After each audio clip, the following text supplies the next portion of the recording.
I am Vince Molinari, and welcome to the Nest Summit as part of Climate Week New York City. We truly have an all-star cast here today to talk about oceans, all that's going on in innovation and regeneration. Let me introduce them to you.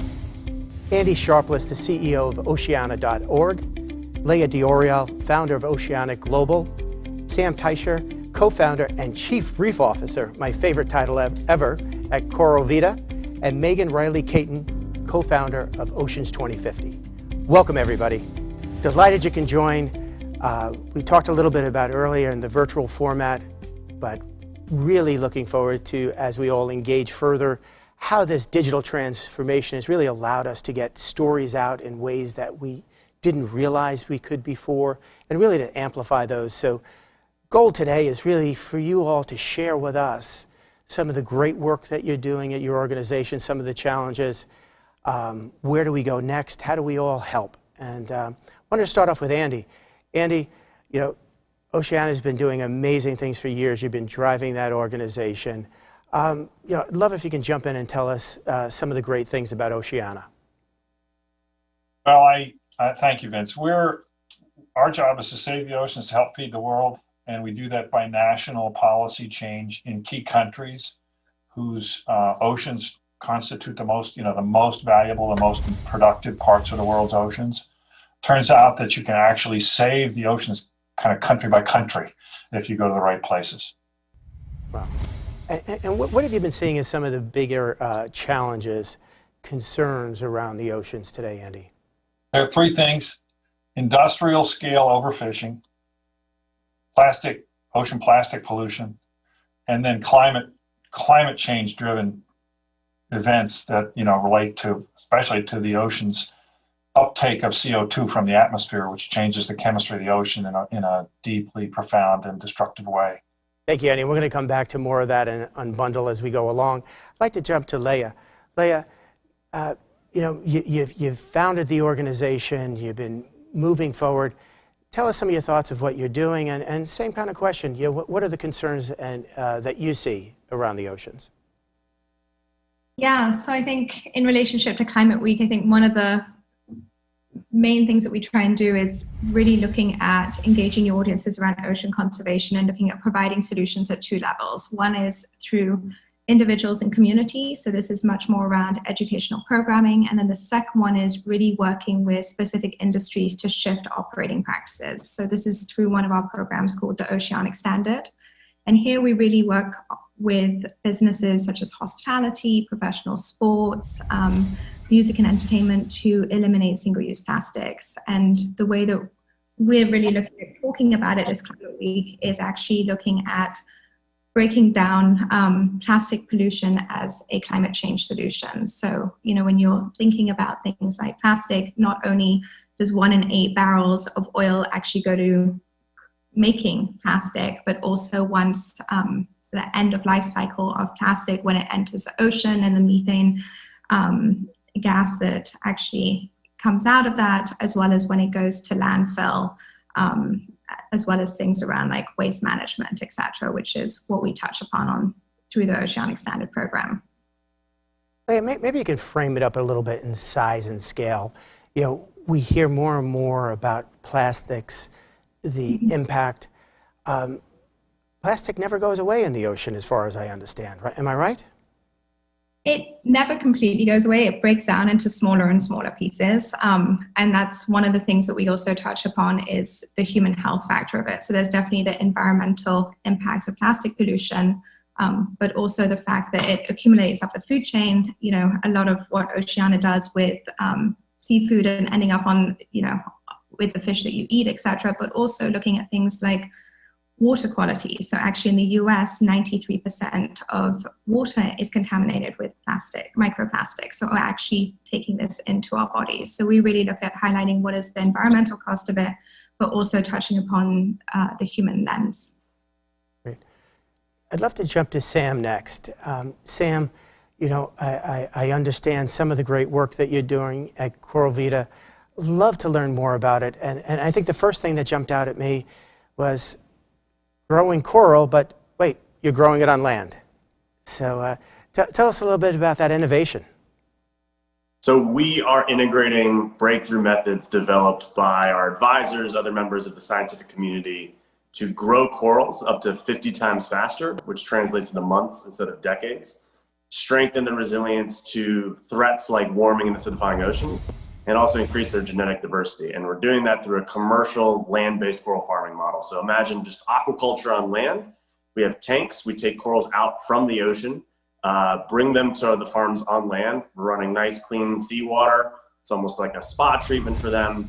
Give them 6, 12, 18 months to grow before we then plant them back out into degraded reefs to help bring them back to life. And this is a company that I started with my friend Gator Halpern in recognition of just how important reefs are. I mean, if you look at this one ecosystem, I've been a diver since I was a kid. I love the ocean. That's enough for me. But if you strip away the ecological wonder, they're really important for tourism and fisheries and coastal protection. There's 1 billion people around the world that depend on this one ecosystem alone, but they are dying. We've lost half the world's reefs, and over 90% are on track to die within the next 30 years. So the best thing to do by far is to stop killing them. We need conservation measures put into place. We need to end pollution, habitat destruction, and most importantly, solve climate change. But in recognition that a lot of those things aren't happening fast enough, what we're looking to do is create a whole industry around reef restoration and ecosystem restoration, where all the stakeholders that depend on those values can purchase our more diverse and resilient corals, restore reefs, and that way we can help preserve them for future generations. Well, and I think there's a huge vested interest. Maybe there's something in the neighborhood of 1 billion people on the globe that rely upon the oceans in one way, shape, or form or another. Yeah, I mean, for coral reefs, again, this is not even talking about fisheries or mangroves or seagrass beds, but this one ecosystem, 1/4 of all marine life depends on coral reefs, and they're found in over 100 countries and territories. So when you think about food, clothes, shelter, how much people depend on this one ecosystem, as they disappear, you have to wonder what's going to happen to national economies, the impacts on food security, cultural heritage. So this is something that is not just a problem underwater that's out of sight, out of mind. It's happening right now and has tremendous impacts both on wildlife and incredible biodiversity, but also our ability as sort of humanity and society to survive and thrive. And so that's why at Coral Vita, we're really working to grow corals at a large scale and put them back out into degraded reefs around the world. Wonderful. Megan, I'd love you to jump in. Your historic background, as far as I understand, has really been financial markets, investment banking, infrastructure on land. You've now made this transition to the oceans, 2050. What's going on, and why that flip? Why that move for you? Sure. So I do have a background in finance. I got into finance, honestly, to try to make my projects work. I was a project developer and still am at heart. But I've always been focused on climate solutions, and through a relationship with Alexander Cousteau, started learning about the impact of climate change on the oceans, and also the potential for oceans to provide real solutions to climate change, and in ways that are restorative both to the oceans and to the climate. And that's why I got involved in Oceans 2050. Oceans 2050 is a campaign created by Alexander Cousteau, who I gather you had on the show earlier today, to focus on the restoration of abundance to the oceans by 2050. We want to elevate our collective ambition to do more than just stem the losses and envision a world in which there is an ocean that, for example, her grandfather would recognize. And we believe it's possible. We are advised by leaders in the scientific community, but there's so much that needs to be done. And some of my colleagues on this panel have articulated a lot of it. Our core strategy to start in terms of focusing on solutions that are restorative to the oceans and the climate and that are scalable is scaling up seaweed aquaculture. Seaweed farming, growing seaweed, both in kelp forests and in farms, is fundamentally restorative to the oceans and the climate. It also provides, it oxygenates the water, helps to reverse dead zones and deacidification of the ocean, provides habitat for baby fish and promotes biodiversity, provides coastal resilience, which is deeply important, and provides really good quality blue economy jobs with minimal barriers to entry, in addition to tax revenue and others, and helps to support fisheries.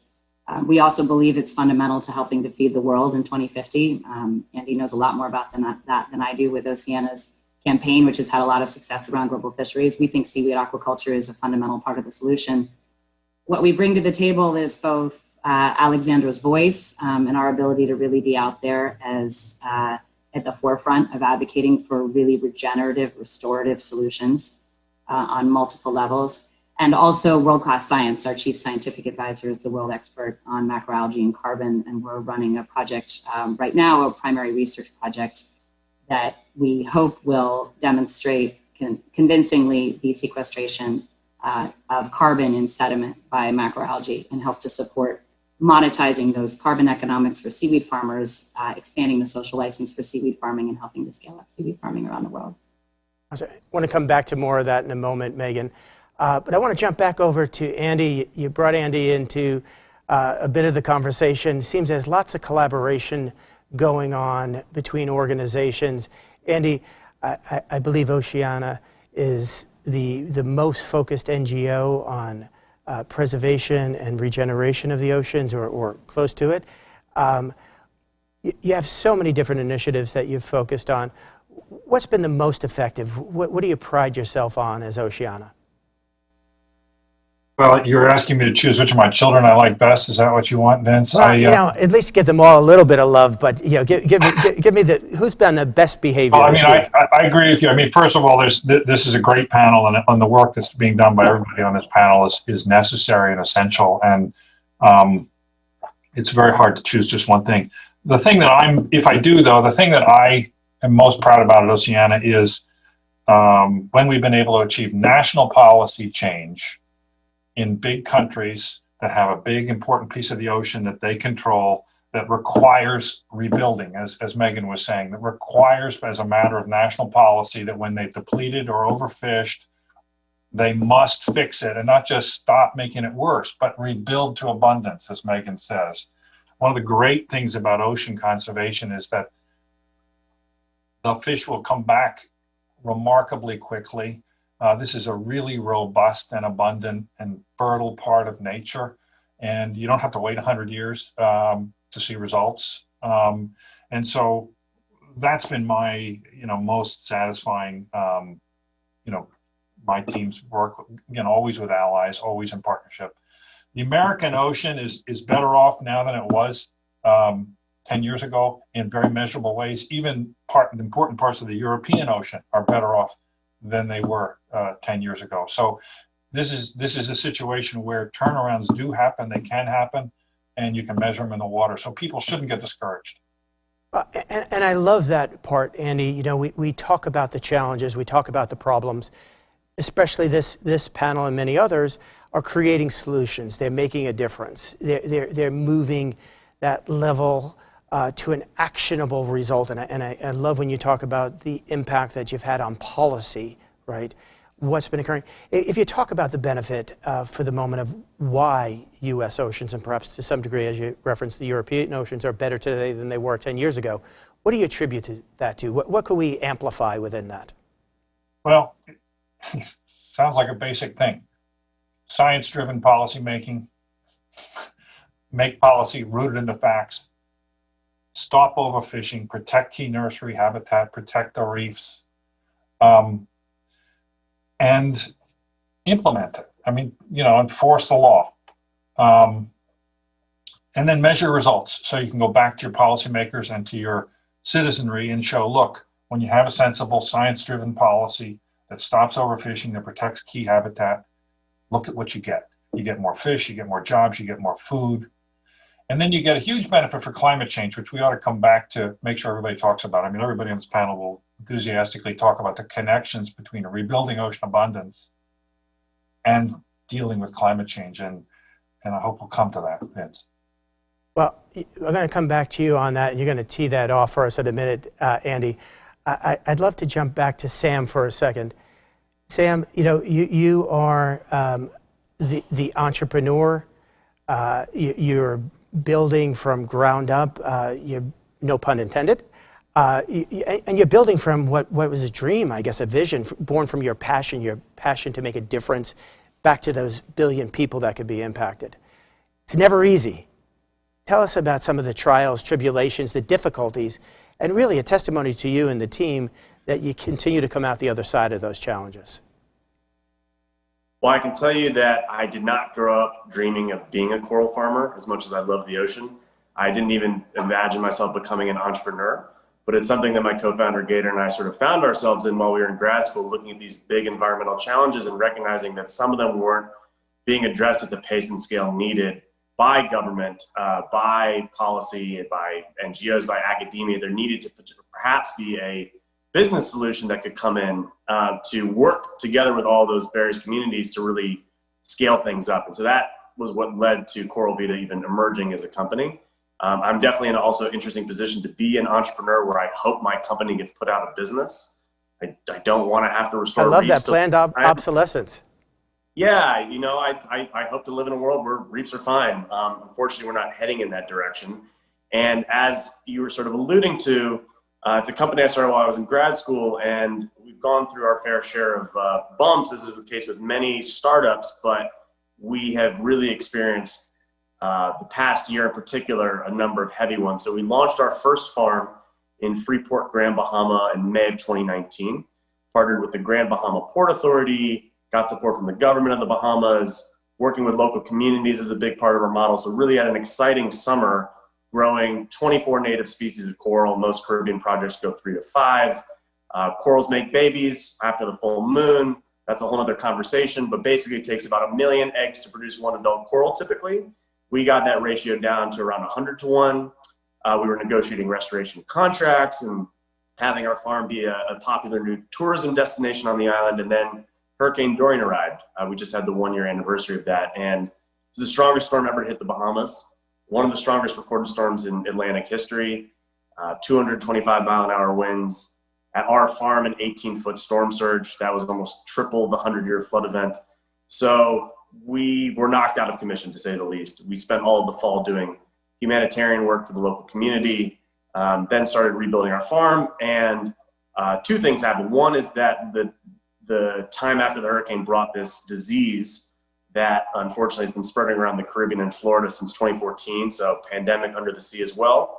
Coral diseases have been around for several decades, but this one is awful. It's called Stony coral tissue loss disease, and half of species effectively in the Caribbean are affected, and once the coral's infected, something that took centuries to grow can be dead within weeks. So it's almost like a wildfire under the sea. So we've been losing the corals even more rapidly since Dorian. And then we opened our doors, rebuilt the farm in March, just in time for the pandemic.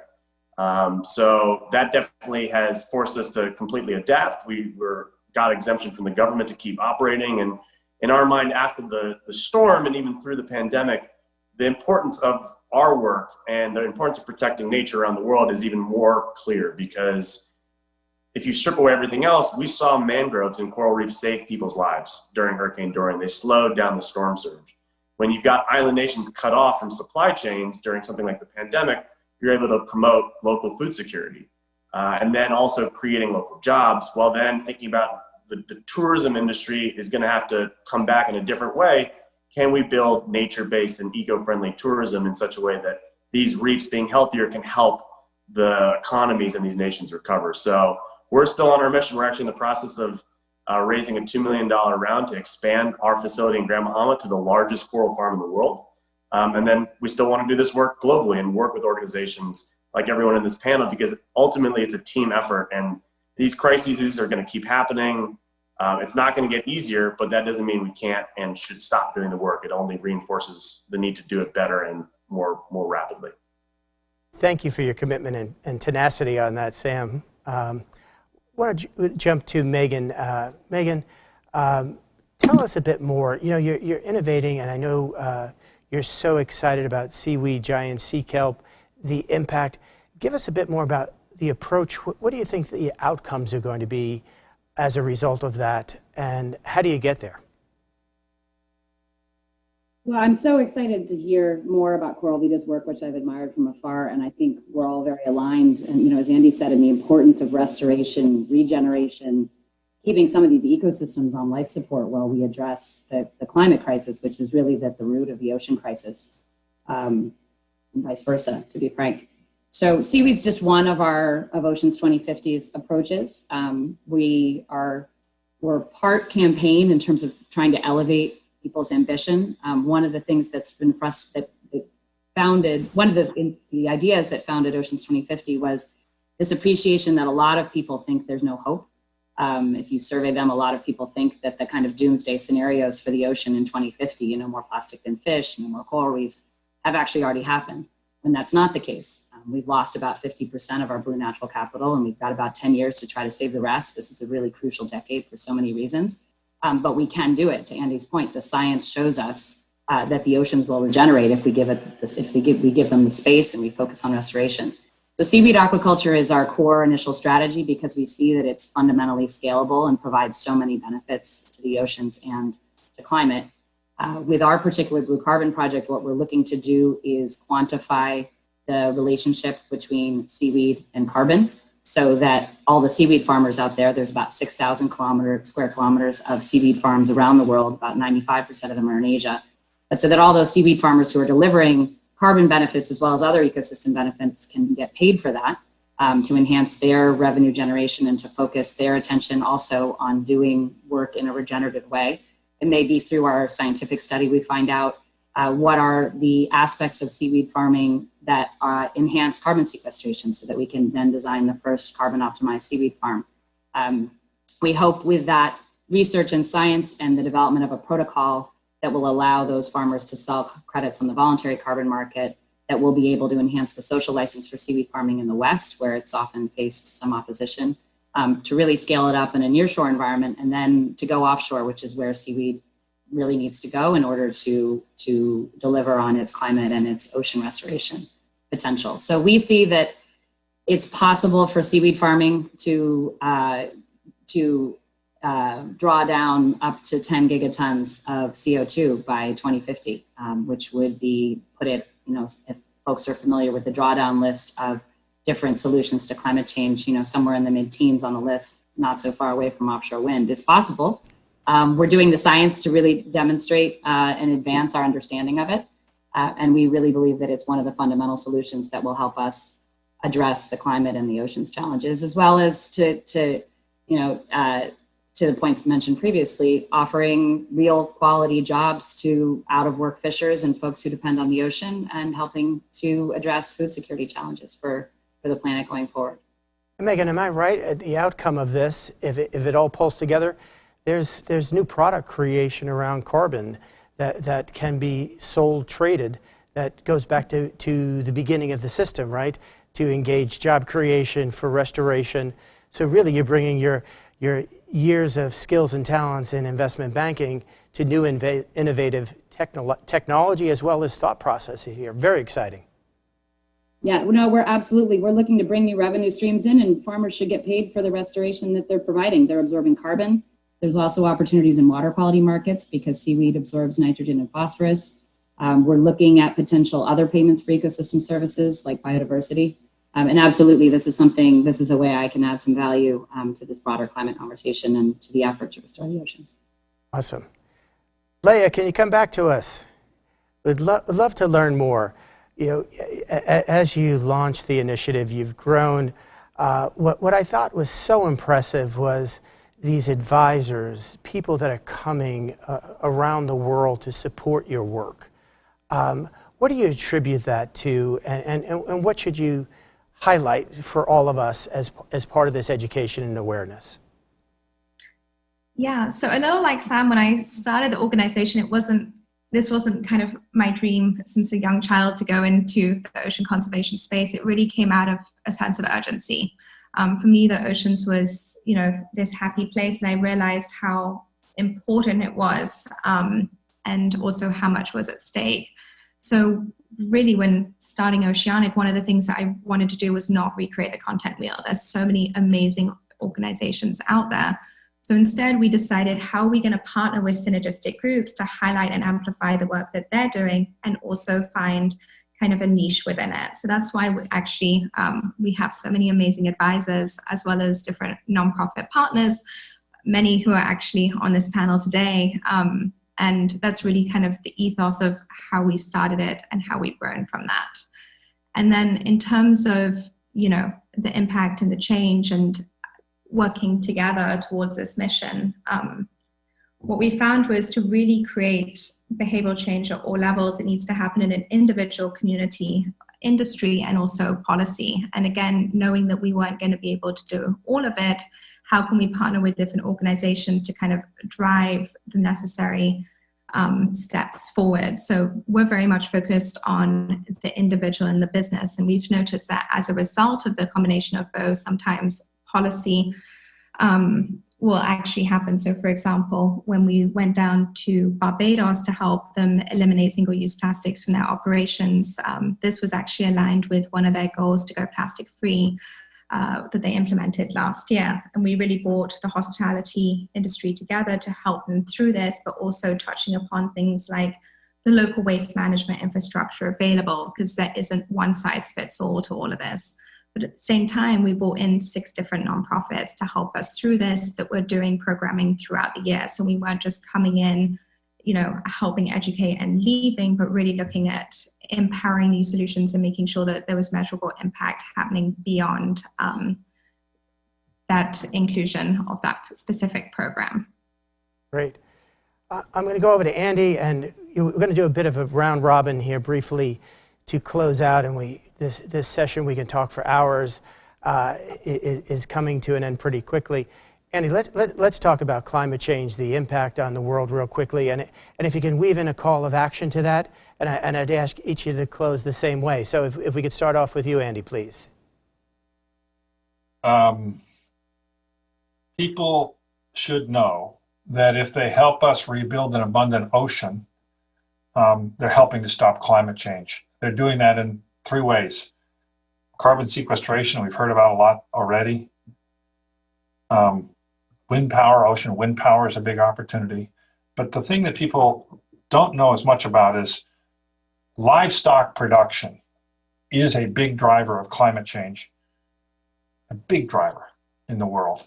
And so in the year 2050, you want people eating a lot of fish instead of hamburgers, because every time you eat a fish fillet sandwich instead of a hamburger, you're actually helping with climate change, because fish don't release methane.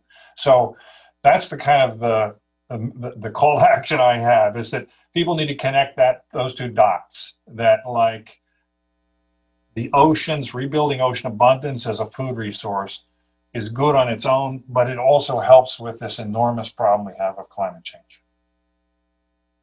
I love personal action items that are all very much in reach, and the aggregate seems like it could be a profound difference, Andy. Thank you. Sam, can I jump to you, please? Sure. Well, again, thank you to everyone on this panel for the work you're doing. This is really inspiring, and it's, I think, indicative of the fact that everyone can help protect the ocean. So if you live in a democracy, vote for leaders who will act on climate, and then once they're in office, hold them accountable. If you are a policymaker or a financier, think about how you can help jumpstart the restoration economy, as we also look for ways to mitigate climate change threats. I think, as has been alluded to, there's an incredible economic opportunity to restore these ecosystems that in turn also protect them. And if you want to support Coral Vita, you can go to our website, www.coralvita.co, adopt a coral, and when the borders open back up, we hope people will come plant corals with us and help create a global community that is restoring the ecosystems that sustain us all. I love it. Adopt a coral. What a great gift. You gave me the next idea for the next birthday present. Thank you, Sam. Leah, please, if I can go to you next. Yeah, with it being Climate Week and talking about oceans here, I think we also need to think about the oceans as this undervalued and unseen hero. So when we're talking about climate change, just the role the oceans has played in that, in absorbing heat, CO2, etc., and also really taking it as the early signals of what we're seeing on land. So really starting to make that connection a lot more apparent. And then in terms of what we can all do, I think, Andy and Sam really touched upon it, but if I was going to bring it back to a human level, it's really making decisions with the environment and ocean in mind. So as simple as that, in whatever role or position of power you have, just really making conscious decisions that will take the health of our planet into consideration. Greater recognition that our planet is one, we're all part, and taking that personal responsibility. I think you're absolutely right, Leah. Megan, bring us home. Tell us what you're thinking. Well, I'm a climate activist and as well as an ocean activist. And I'm just going to say that there is nothing more existential than making sure we have a planet to live on, period. There is no planet B. Planet doesn't necessarily care if we're not. In fact, probably not here. In fact, it would probably be better off if we weren't. But if we're interested in our own survival, we need to vote. I say this as an American, which is in this election that's coming up, which is deeply important. If there are Americans listening, vote like our lives depend on it, because they do, and hold those leaders who you elect accountable. And the same is true, to Sam's point, in other democracies. Understand just how deeply important this is, and join the fight. And at the same time, don't lose hope. I start with I guess I started with the fear and the scare tactics, but I want to end with the hope, because it's true. This is a problem we know how to fix. Unlike human inequality and lots of other challenges that have been with us since the beginning of humanity, we actually know how to address the climate problem. We know how to restore the oceans, and we have the funding to do it. What we lack is the political will and the commitment, and we really need collectively to decide just how important this is, and to elect leaders, or to choose leaders, and in our own capacities to the maximum extent we can, to make decisions that reflect those priorities and the importance that these issues need to have in our daily lives, because our fundamental existence and that of our children and our grandchildren really depends on it. Megan, But we know how to do it. That's my answer. Well, don't lose hope. Join us. We do know how to do it. We have the technology, we have the resources. We need a bit more of alignment to get it done. And to this point, thank you all for the work that you're doing, your organizations, the visibility, the awareness, the action, the innovation. Truly, on behalf of all of us, thank you. And thank you for taking your time and sharing your thoughts and wisdom with us today.